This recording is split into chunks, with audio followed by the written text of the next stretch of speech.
এবার অজু নিয়ে স্বাস্থ্য বিশেষজ্ঞরা দিল চাঞ্চল্যকর একটি তথ্য। সেই তথ্যে আলোড়ন সৃষ্টি হয়েছে বিশ্বজুড়ে। দৈনিক 5 ওয়াক্ত নামাজে 5 বার অজু করার ফজিলত এবার বিজ্ঞানীরাই প্রমাণ করে দিলেন। তারা প্রমাণ করে দিলেন আল্লাহ তার বান্দাদের কত ভালোবাসেন ও কতটা হেফাজত করেন। একটা মানুষ দৈনিক 5 বার অজু করলে তার শরীরে কি ঘটে ও কতটা উপকারী সবকিছুই জানবেন আজকের ভিডিওতে। প্রিয় দর্শক, আপনাদের কাছে একটি প্রশ্ন রাখলাম, অজুর ফরজ কয়টি? অবশ্যই মুসলিম হিসেবে কমেন্ট করে জানাবেন। আজকের ভিডিওটি সম্পূর্ণ দেখবেন এবং ইসলামের আলো ছড়িয়ে দিতে অবশ্যই ভিডিওটি শেয়ার করবেন। ইসলামের একটি গুরুত্বপূর্ণ বিধান হচ্ছে অজু।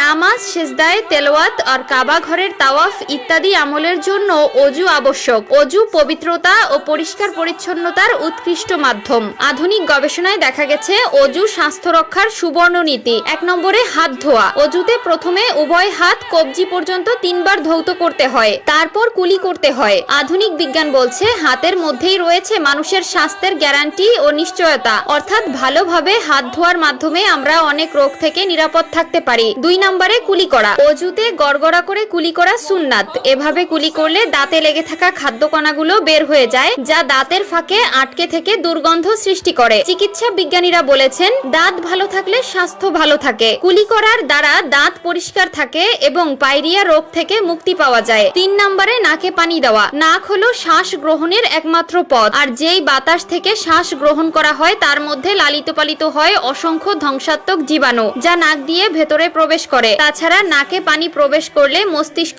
সজীব থাকে, দৃষ্টিশক্তি প্রখর হয় এবং সাইনাসাইটিস রোগের উপশম হয়। 4 নম্বরে মুখমণ্ডল ধৌত করা। বাতাসে অসংখ্য রোগ জীবাণু উড়ে বেড়ায়, যা খালি চোখে দেখা যায় না। স্বাস্থ্য ও সৌন্দর্য বিশেষজ্ঞগণ বলেন প্রত্যহ বারবার চেহারা ধৌত করা সৌন্দর্য ও সুস্বাস্থ্যের জন্য খুবই ফলপ্রদ। 5 নম্বরে কনুই পর্যন্ত হাত ধোয়া। অজুর মধ্যে উভয় হাত কনুই পর্যন্ত ধোয়া ফরজ। এতে হাতের মধ্যে রক্ত চলাচলের গতি বৃদ্ধি পায় এবং হাতের মাংসপেশি শক্তিশালী হয়ে ওঠে। তাছাড়া হাতের শিরা উপশিরার সঙ্গে সারা দেহের শিরা উপশিরায় সংযোগ রয়েছে, সুতরাং কনুই পর্যন্ত হাত ধোয়া হলে এর প্রভাব সারা দেহে প্রসারিত হয়। বিশেষ করে হৃৎপিণ্ডের রক্ত চলাচল এবং শক্তি যোগানোর ক্ষেত্রে কনুই পর্যন্ত হাত ধোয়া জরুরি। 6 নম্বরে মাথা মাসেহ করা ও ঘাড় মাসেহ করা। মানুষের সব অঙ্গ প্রত্যঙ্গের মধ্যে মাথা সবচেয়ে গুরুত্বপূর্ণ। মাথা মাসেহ করা হলে মাথা ঘোরানো, সর্দি, অনিদ্রা ইত্যাদি কষ্ট লাঘব হয় এবং চোখের দৃষ্টি বৃদ্ধি পায়। আধুনিক গবেষণায় প্রমাণিত হয়েছে